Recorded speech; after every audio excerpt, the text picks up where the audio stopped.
I don't think I don't. Yeah, I did. I went live on the 31st of December, so that counts for January.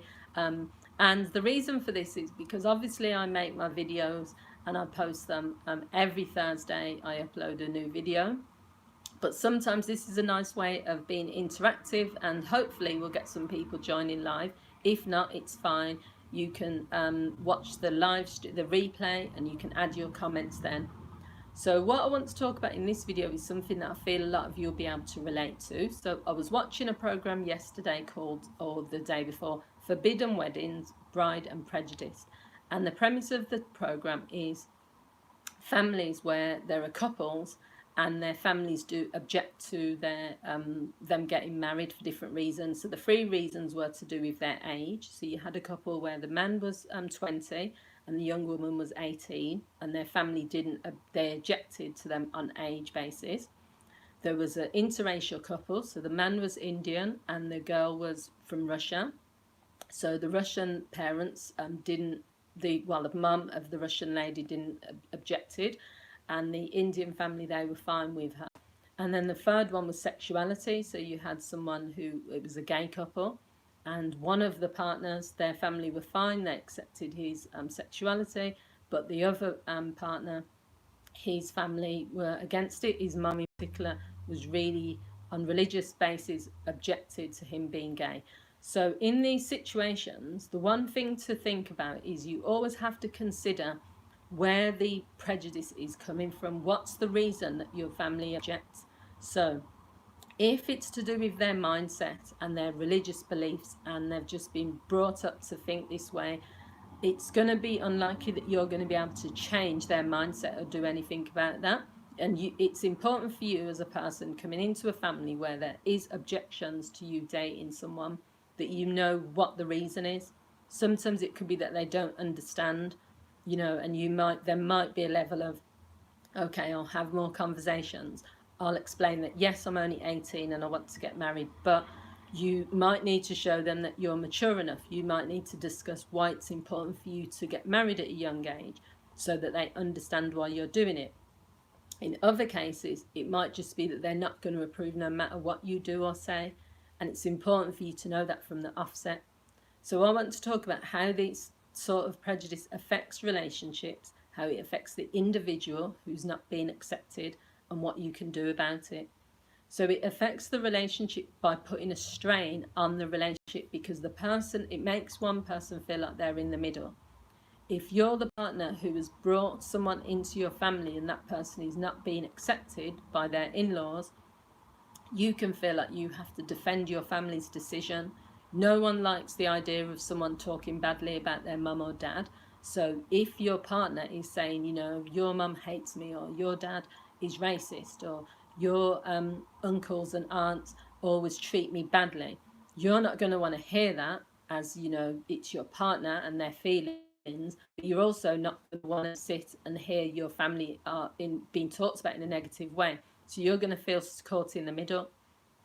And if someone feels they have to choose between their partner and their parents, then it can put a massive strain, because there's always going to be tension and stress. Now, I've worked with couples where this has been the case. I've also known people on a personal level where it's got to the point where they've just made a decision that they're no longer going to be around their family, or they're not going to, push the situation for their partner and family to be around each other.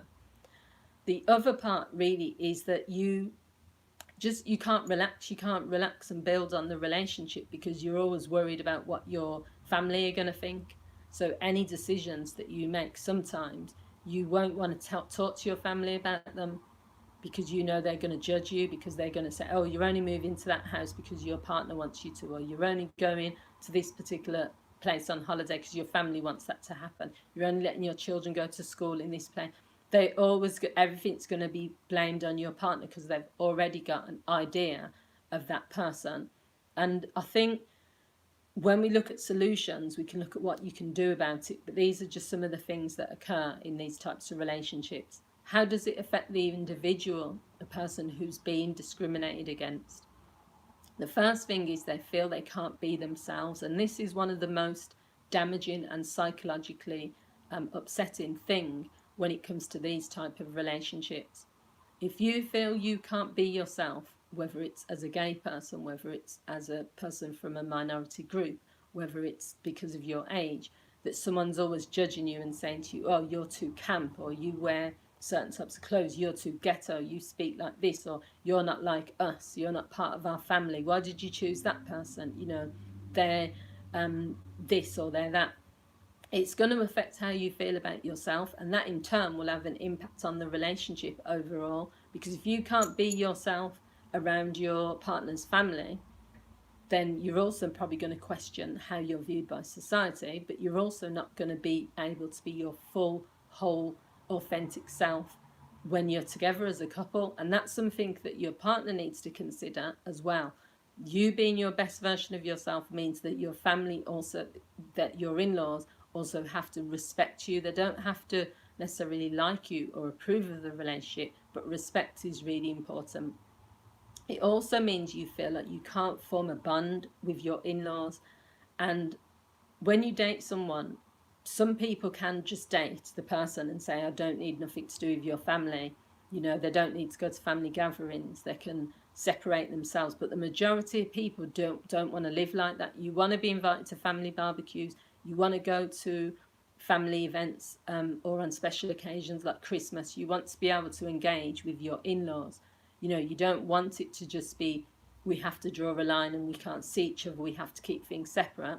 So not being able to do that, or not being able to be yourself when you're around your in-laws, is very, it can make people feel depressed. I've spoke to people where it has become a major issue. One of the solutions I've suggested is that they try to formulate some sort of friendship or alliance with at least one person within that family. So I'll say, out of all the uncles, the aunts, the sisters, uncle, brothers, is there one person that you can sort of try and form a bond with, so that at least when you go to parties, you have that one person to speak to? It's a start, it's not ideal.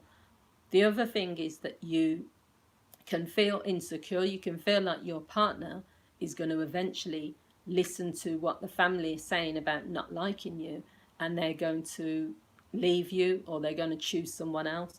I watched one program, which wasn't this one, where the mum objected so much to the daughter and her son dating a daughter. That was an interracial relationship. He was, I think, from India, and his girlfriend was from Korea, I think.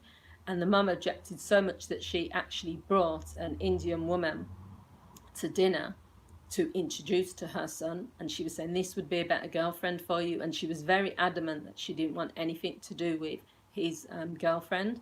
And you have to realize that there has to be enough love and enough trust in that relationship where you don't feel that your partner is going to be influenced or persuaded to dump you for someone else. If he wants to be with you or she wants to be with you, they've chosen you. So this is where the solutions come in. You have to work as a team.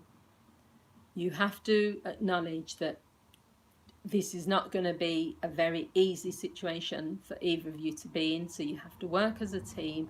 The next thing is to put boundaries in place. The boundaries might be that you say, when we go to my mother's house, I want you to be respectful to my mother, but if she's disrespectful to you, the boundary is that you are allowed to leave, or you can, I don't want you getting into conflict, but this is what, is expected.